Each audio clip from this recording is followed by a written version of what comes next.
வணக்கம். இன்றைக்கி நம்ம பார்க்க போகிற தலைப்பு கேந்திராதிபத்திய தோஷம். அது என்ன கேந்திரா ஆதிபத்திய தோஷம்? இது ஜோதிடத்தில் உபய லக்னங்கள்னு சொல்லக்கூடிய இந்த 4 வீடுகள் இருக்குது பார்த்தீங்களா? மிதுனம், கன்னி, தனுசு, மீனம். இந்த 4 கேந்திரங்களுக்கும் ஒரு அதிபதிகள் யார் வருவாங்கன்னா, இயற்கை சுபகிரகங்களான அந்த குருவும் புதனும் வருவாங்க. குருவும் புதனும் வருவாங்க. அப்போ இந்த கிரகங்கள் பார்த்திங்கன்னா ஒன்றுக்கு ஒன்று கேந்திர வீடாக இது வரும். ஸோ இந்த கேந்திர ஆதிபதிகள் அந்த கேந்திரத்தில் அமரும் பொழுது அவங்களுக்கு தோஷத்தை கொடுத்துருது. உதாரணத்துக்கு இந்த லக்னம் எடுத்துக்கலாம், மிதுன லக்னம். இந்த லக்னத்துக்கு அதிபதி புதன் தான், லக்னாதிபதி புதன் தான், 4ஆம் அதிபதியும் புதன் தான்.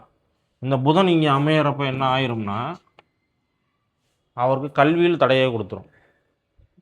அதாவது இங்கே புதன் எந்த ஒரு டிஸ்டர்பன்ஸும் இல்லாமல், எந்த ஒரு கிரக பார்வையுமே இல்லாமல் அதுவாக அமர்ந்து உச்சம் பெறும் பொழுது கல்வியில் தடையை கொடுக்கும். புதன் தசை வரப்போ தாயாரின் உடல்நிலையை கெடுக்கும். சொத்து சம்மந்தப்பட்ட விஷயங்களில் பிரச்சனையை கொடுக்கும்.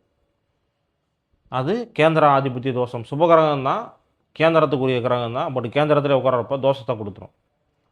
அதே மாதிரி ஒரு ஜாதகம் நான் இப்போ ரீசெண்டாக பார்த்தேன். ஒரு பெண்ணோட ஜாதகம். லக்னமாக வந்தது அந்த பொண்ணுக்கு தனுசு லக்னம் வந்திருந்தது. புதன் லக்னத்துக்கு 7ஆம் பாவத்தில் ஆட்சியாக இருந்தார். பொண்ணுக்கு முதல் திருமணம் நிலைக்கல. கல்யாணம் பண்ணிவிட்டு அன்றைக்கி நைட்டே என்ன ஆயிடுச்சு, பொண்ணு பைய தூக்கிட்டு வீட்டுக்கு வந்துருச்சு மாப்பிள்ளை வீட்டிலேருந்து. அப்போ அந்த திருமண வாழ்க்கை அப்படிங்கிறது அந்த ஒரு நாள் கூட அந்த பொண்ணுக்கு நினைக்காத அமைப்பு. லக்னத்துக்கு 7ஆம் அதிபதி கேந்திராதிபதி, தனுசு லக்னம், 7லே ஆட்சி.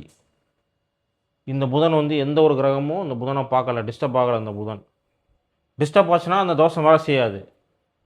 அதுதான் அதில் இருக்க பியூட்டியும். பட் டிஸ்டர்ப் ஆகாமல் இருந்தால் அது ப்ராப்ளத்தை கொடுக்குது. இது இந்த உபய லக்னங்களுக்கு மட்டும்தான் பொருந்தும்.